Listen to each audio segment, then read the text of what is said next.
Good morning class. हमने कल अपना काव्य खंड से अध्याय शुरू किया था, जो कबीर के बारे में था, उनकी साखियां एवं सबद। कल हमने समझा था कि कबीर किस धारा के कवि थे, निर्गुण धारा के कवि थे, और उसमें क्या क्या मान्यताएं हैं कि वो ईश्वर को निर्गुण और निराकार मानते हैं, और उनका मानना है कि ईश्वर जो है सर्वव्यापी, यानी सब में वो बसता है। ठीक है। और हमने पढ़ा कि वो मूर्ति पूजा के भारी आडंबर जो होते हैं उनके सख्त विरोधी थे। इसके साथ साथ उन्होंने जो है प्रेम के द्वारा और सहज साधना के द्वारा कहा है कि हम ईश्वर को पा सकते हैं। और उन्होंने जो है उनका विश्वास किस में होता है कि आत्मा परमात्मा का ही हिस्सा है, यानी आत्मा और परमात्मा एक ही है, वो अलग अलग नहीं है।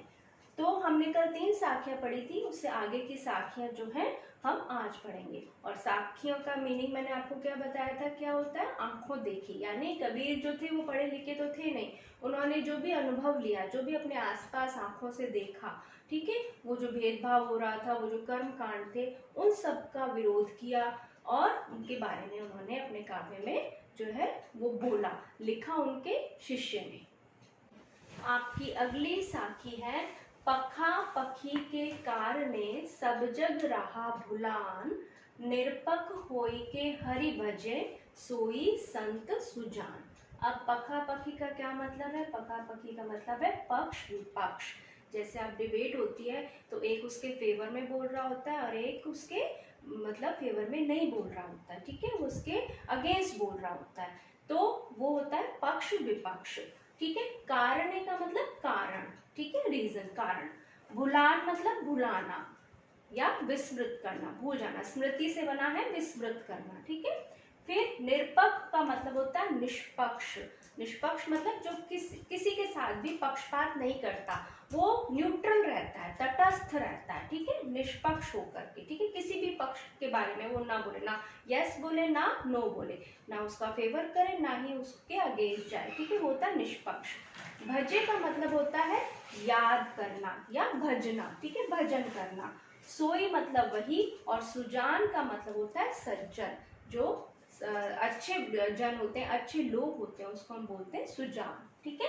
तो पखा पखी के कारण, पक्ष विपक्ष के कारण, कि कोई कहता है कि परमात्मा एक है, कोई कहता है कि परमात्मा अनेक है, यानी जैसे उनका मानना है कि हिंदुओं के अलग हैं, मुस्लिम लोगों के अलग हैं, सिखों के अलग है, ईसाइयों के अलग हैं, या किसी का कहना है कि आत्मा परमात्मा एक है, कोई कहता है कि आत्मा परमात्मा जो है वो अलग अलग है। तो ये क्या है, पक्ष विपक्ष है, परमात्मा को लेकर के, ईश्वर को लेकर के, सबके अपने अपने विचार हैं। तो पखा पखी के कारण, इस पक्ष विपक्ष के कारण सब जग रहा भुलान, सब जग जो असल मकसद है, सारा जो संसार है, वो जो ईश्वर को प्राप्त करने का, ईश्वर को याद करने का जो असली मकसद है, जिसके लिए उनको जीवन मिला है, मनुष्य जीवन मिला है, उसको वो भूल गए हैं, भुला बैठे हैं। ठीक है। निरपक होई के हरि भजे, जो निष्पक्ष होकर के, जो तटस्थ होकर के, जो किसी पक्ष विपक्ष में नहीं पड़ता है, वो सिर्फ परमात्मा को सच्चे दिल से, प्यार से याद करता है, प्रेम से याद करता है, हरि को भजता है, भगवान को। ठीक है। सोई संत सुजान, वही जो है संत, जो है वो सज्जन है, ज्ञानी है। ठीक है।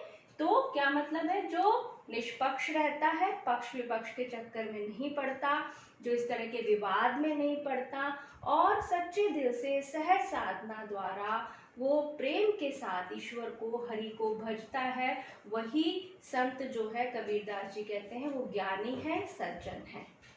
आपकी अगली साखी है बेटा, हिंदू मुआ राम कहे मुसलमान खुदाई, कहे कबीर सो जीवता जो दूह के निकट न जाए। अब हिंदू मुआ, मुआ का मतलब मरे के समान, ठीक है, उर्दू का शब्द है मुआ, मतलब मर गया, जो मरे के समान है। राम कही मुसलमान खुदाई, तो कबीरदास जी कहते हैं कि हिंदू तो राम राम कहते हुए, ठीक है, और मुसलमान खुदा खुदा करते रहे, ठीक है, वो एक तरह से क्या होगा, ये करते करते वो मर गए, लेकिन उन्हें ईश्वर की प्राप्ति नहीं हुई। कहे कबीर सो जीवता जो दूह के निकट न जाए। अब कबीर किनको जीवित कह रहे हैं, कौन जीवित है? कि जो दूह के निकट न जाए, जो दोनों के निकट नहीं जाता। अब दोनों के निकट जाने से क्या मतलब हुआ कि हिंदुओं ने कहा कि हमारे राम है और मुसलमानों ने कहा कि हमारे खुदा है, तो वो दो के भाव में पड़ गए। उन्होंने ईश्वर को क्या मान लिया कि परमात्मा तो दो है, तो जबकि कबीर जो निर्गुण धारा के उनके अनुसार परमात्मा एक है और सब में समाया हुआ है। जो धर्म है वो भगवान ने नहीं बनाए, वो इंसानों ने बनाए हैं। भगवान ने सिर्फ इंसान को पैदा किया है। तो कबीर दास जी कहते हैं कि वो मरे हुए के समान है, या वो राम राम कहते हुए, मुसलमान खुदा खुदा करते हुए जो है मर गए, लेकिन उन्हें ईश्वर की प्राप्ति नहीं हुई। क्यों नहीं हुई? क्योंकि उन लोगों ने उनको दो में बांट दिया। यहाँ पर दू का मतलब क्या है? दुविधा या द्वैत का भाव। उनके मन में क्या है कि हमारे अलग खुदा है, और हिंदुओं का कहना है कि हमारे अलग भगवान है, हमारे अलग राम है। ठीक है, तो जो द्वैत का भाव है, दो समझना, आत्मा परमात्मा को अलग समझना और ये समझना कि सबके भगवान अलग अलग है, तो वो जो है एक दुविधा का भाव है। तो कबीर दास जी के अनुसार वही जीवित है जो इस द्वैत भाव में, इस दुविधा में नहीं पड़ता है, इसे दूर रहता है, वही ईश्वर को प्राप्त कर सकता है।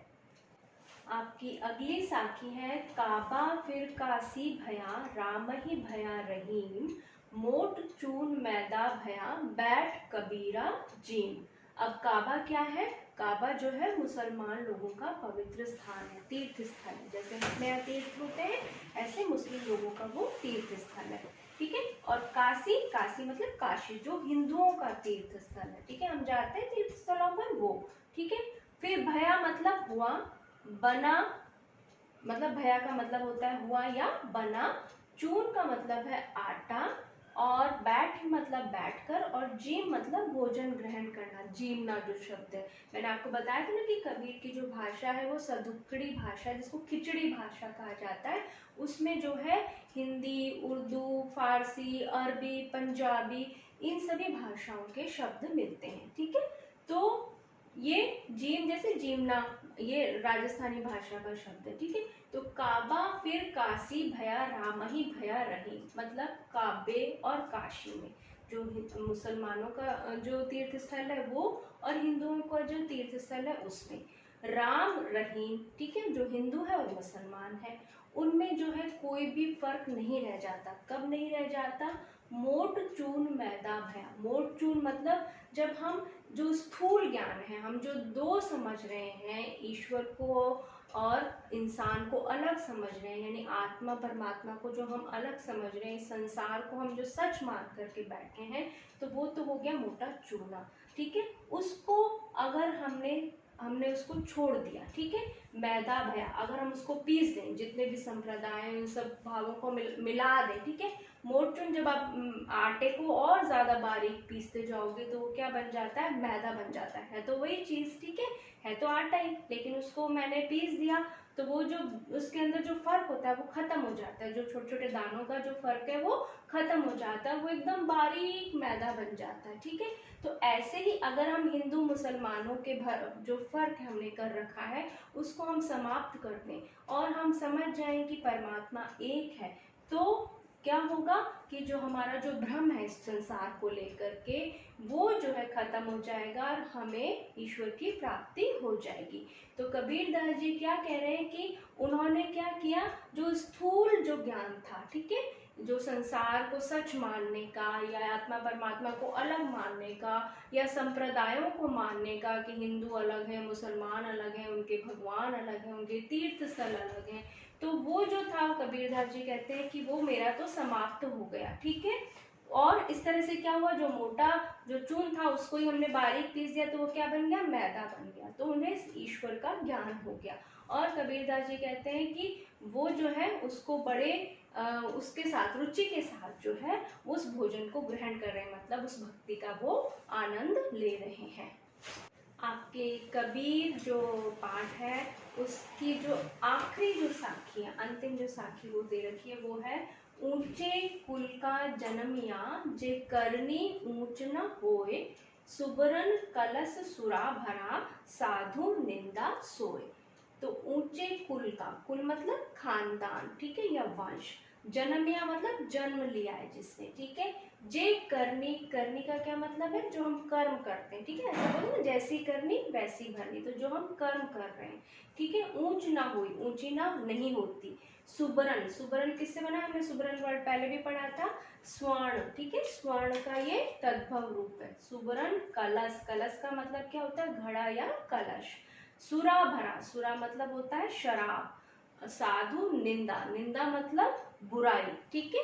तो क्या मतलब है इसका, कि ऊंचे कुल का जन्मिया, अगर ऊंचे कुल में जन्म ले लिया, ठीक है, उस किसी का ऊंचे कुल में जन्म हो गया, अच्छे खानदान में जन्म हो गया।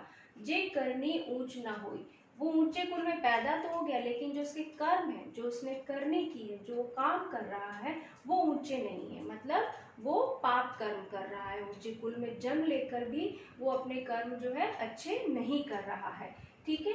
तो सुबरन कलश सुराभरा साधु निंदा सोई, तो वो उसी पात्र की तरह है, पात्र मतलब उसी कलश की तरह है, उसी घड़े की तरह से है, जो है तो सोने का, ठीक है, लेकिन उसमें क्या भरी हुई है, शराब या सुरा भरी हुई है, ठीक है। तो सोने का, एक सोना एक कीमती धातु है, ठीक है। ऐसे ही ऊंचा कुल क्या हो गया, सोने के कलश की तरह से हो गया, लेकिन उसकी करनी किस तरह से होगी, शराब की तरह से, ठीक है। तो वो अगर ऊंचे कुल में कोई जन्म लेकर के अच्छे कर्म नहीं करता है, तो उसी तरह से निंदा का या बुराई का पात्र होता है। लोग उसकी वैसे ही बुराई करते हैं जैसे स्वर्ण के कलश में, घड़े में सुरा भरी हो। अगर सोने के कलश में शराब भर दी जाए तो कोई भी उसकी प्रशंसा या तारीफ नहीं करेगा। ऐसे ही ऊंचे कुल में जन्म लेकर के अगर कोई व्यक्ति अच्छे कर्म नहीं करता है, तो कोई भी उसकी तारीफ या प्रशंसा नहीं करता, वो प्रशंसा का पात्र नहीं हो सकता। ये थी बेटा आपकी साखियां। कल हम कबीर के शब्द को पढ़ेंगे, जो दो है, लेकिन उनमें से एक सिलेबस में से आपके कट कर दिया गया है। जो एक शब्द है उसको हम कल समझेंगे।